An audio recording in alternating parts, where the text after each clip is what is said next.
Hey everybody, this is Mr. Mob coming at you with another APUSH video. This is topic 8.8. This is our fourth video focusing in on the Vietnam War. Now, last time we were here, we talked about how the war was becoming more and more divisive in American society as we went through the 1960s, as more and more Americans were being sent over, more and more were being drafted, more and more anti-war protests were being created on America's college campuses, and all the while President Johnson's popularity is in decline. Now, this is going to come to a head, as we mentioned previously, in the Tet Offensive in 1968, where we will see this sneak attack on every major installation in South Vietnam, even temporarily overrunning the American embassy in Saigon. But even though the U.S. and the South Vietnamese will beat back that offensive and thousands of communists will be killed, it will prove to most Americans now, especially the media, that the war was no longer winnable. And it helped to add to this already emerging credibility gap between what the government had been telling the American public about our success in Vietnam and the reality of the ground, which was lack of success. Now, the Tet Offensive will really start to change where President Johnson is going in this war. Now, up to this point, President Johnson had been the mindset that if you just bomb and bomb and bomb the North Vietnamese and you kill and kill and kill more communists, that they will have to submit. But Ted is going to change his mindset on that, and he knows that he's going to have to make some changes, and he will announce that there will be a reduction in the bombing of the North, that there will be a freeze on additional troops being sent over to Vietnam, and a desire to try to begin diplomatic efforts to try to achieve our goals in Vietnam. But in many respects, it is now too late for Johnson. The policies of his in Vietnam were so controversial for so long that the well really had been poisoned in terms of popular support. But nonetheless, Johnson is going to be committed to running for another term as president, and he will, put his campaign underway. But that being said, though, there are going to be more and more Americans in the Democratic Party that are going to be opposed to the war in Vietnam. In fact, the majority of Democrats in America will be opposed to the war. And, Johnson is not going to be representing their values. So you're going to start to see a lot of these anti-war activists, especially young anti-war activists, begin to put more of their attention and focus onto the candidacy of a fairly obscure senator from Minnesota by the name of Eugene McCarthy. McCarthy is going to be an outspoken critic of the war. He is going to be very adamant in terms of we will pull the troops out immediately if he becomes president. And he will do something that you don't normally see within a party when the president is the incumbent in your own party. He's going to challenge Lyndon Johnson for the Democratic Party nomination. Typically what happens is if you are the president and you are the incumbent seeking re-election, you don't have any challengers within your own party. But because the Vietnam War had become so divisive and so unpopular within his own party, Johnson's now going to be seeing challengers for the office of president, and that's always a bad sign, not only for the party or not only for the president, but also a bad sign for the party because it shows lack of unity. But nonetheless, Johnson had been a household name in American politics for many years. He had been president for almost 5 years, and so he certainly had a lot of advantages going into the campaign over Eugene McCarthy. And so Johnson, obviously didn't like the challenge, but he didn't really consider McCarthy that much of a threat. But that was a bit of an underestimation for Johnson. In the first primary, which are, primaries are the elections that determine which party will actually officially nominate their candidate for the general election, we're going to be seeing Eugene McCarthy, this obscure senator from Minnesota, though, that was an adamant anti-war candidate, nearly defeat the incumbent president. This was a stunning result. Absolutely stunning. And what this proved was that Johnson was an extremely vulnerable candidate in 1968. In other words, not just Republicans, but Democrats smelled blood in the water. That if an obscure senator can almost beat him in the first primary, What if there was a Democrat with an even more well-known name that also was opposed to the war, that would be willing to roll the dice and to take on the president as well? Could that person actually unseat the incumbent president for the Democratic Party nomination? Well, we're going to find that out when a Robert Kennedy will announce his candidacy for president in 1968. Now, hopefully that name Kennedy rings a bell because, yes, he is the younger brother of former President John F. Kennedy. During the John Kennedy administration, Robert, as his younger brother, will serve as Attorney General. Following his brother's assassination in 1963, Robert will go on to become a U.S. Senator representing the state of New York. He had a lot of the same advantages that his older brother John did. He was young, he was charismatic, he was good looking, came from a family of wealth and privilege, but also seemed, as you can see here in this photograph, had a very remarkable ability to connect with working class people, especially people of color. But most importantly in 68, he's going to come out in opposition to the war. So in other words, he's going to have the same politics on the war regarding Vietnam as McCarthy, but he's got the name, he's got the look, he's got the money, and that's going to give him a tremendous advantage. And when Lyndon Johnson finds out that Bobby Kennedy has entered the race, not some obscure senator, Johnson knew that his goose was cooked. And in a stunning announcement in the spring of 1968, Johnson will announce to a televised national audience that he will not seek and that he would not accept another nomination of his party to run for president, which means he was out. He wasn't going to run again. He was quitting the campaign. And think about what this means now in terms of the legacy of the Johnson administration.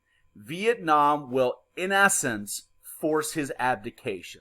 It will force him to not seek another term because he knows that he will not win. That is how devastating what's going to happen in Vietnam will be to the Johnson administration. And once again, undermine a lot of his positive legacy with his Great Society programs. So Johnson's out. So now it's an open race. The question is, who will the Democrats end up nominating in 68? Well, as we start to see, the campaign get into full swing, be mindful what's going on in Vietnam. All right, we've put a freeze on added troops in Vietnam, but we still got over 500,000 troops in country. There's still lots of fighting going on, though we've reduced the amount of bombings as part of Operation Rolling Thunder in the north. But unfortunately, the diplomatic efforts that Johnson had spearheaded were really proving to be fruitless. No real progress is being made, but nonetheless, Vietnamese are getting killed by the thousands, and so are American soldiers. And with that, growing opposition to the war.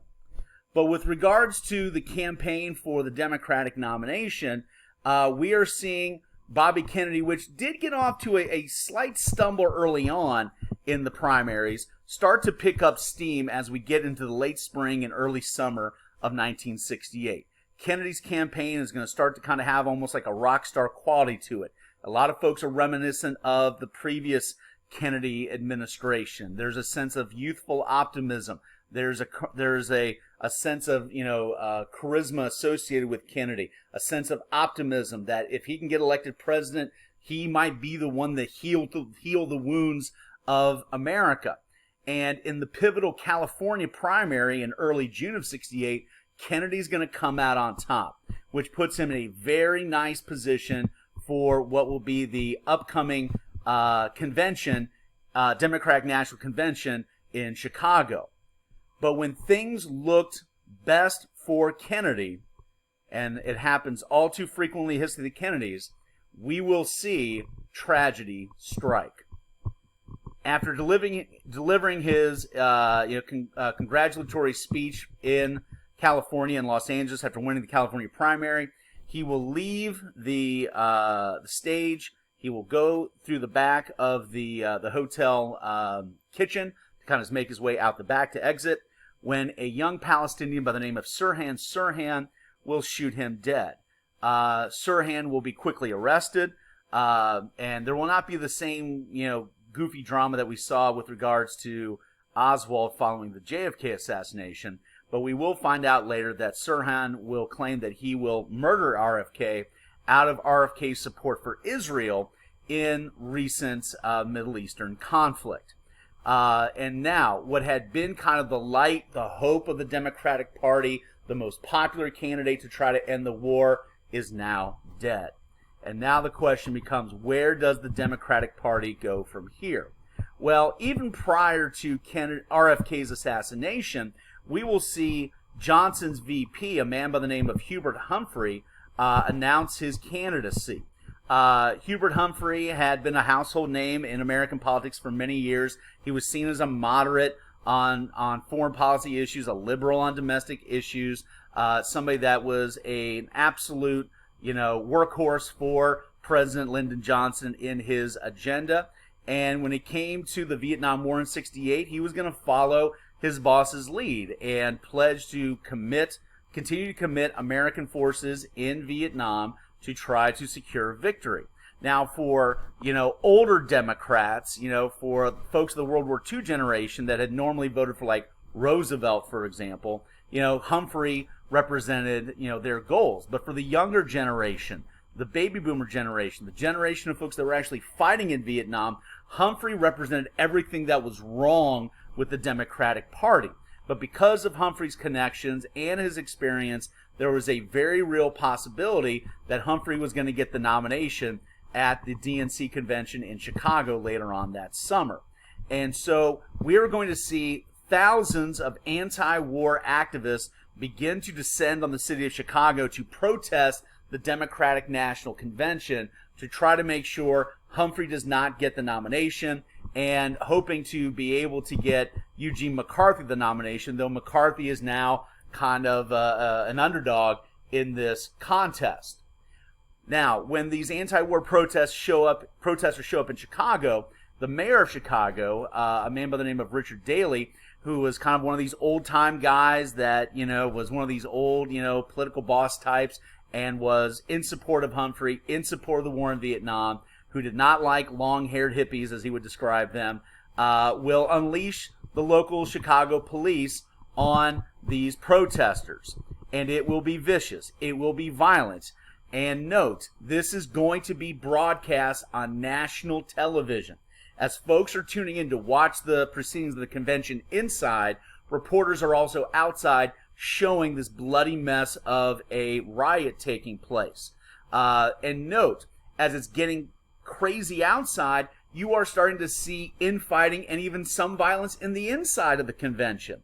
In the end, we will see these anti-war protesters beaten, bloodied, and arrested, taken off the streets, and inside the convention, despite the protest, despite the admonition of the younger folks there, we will see Hubert Humphrey get the nomination. And for moderates, the thought was, well, Humphrey is one of those guys that's kind of a nice enough guy that can maybe heal the country. But for anti-war activists, he was the worst possible candidate. And the debacle at the DNC convention was absolutely horrific. This is going to show, in many respects, a microcosm for America at this time in general. A nation divided, a nation in chaos, a nation that cannot figure out what it wants. And this is going to be associated with the Democratic Party. So this is going to be a major wound for the Democratic Party coming into the fall general election. And note, with the Democrats divided, wounded, and seemingly chaotic and out of sorts, that's going to give some other candidates an opportunity to try to be successful. One of these candidates will be the Republican Richard Nixon, pictured here. Nixon, who had been vice president in the 1950s under Eisenhower and was a failed candidate for president in 1960, will come back and try again in '68. But this new Nixon is going to be even shrewder politically than he'd ever been, promising to bring to the American people what he calls peace with honor in Vietnam, which is going to be, just vague enough to make it sound favorable to everybody in America. Peace, that sounds good to an anti-war activist. Honor, that sounds good to someone that supports the war. Next time we'll take a look at whether or not Nixon's Peace with Honor platform will win. We'll see you next.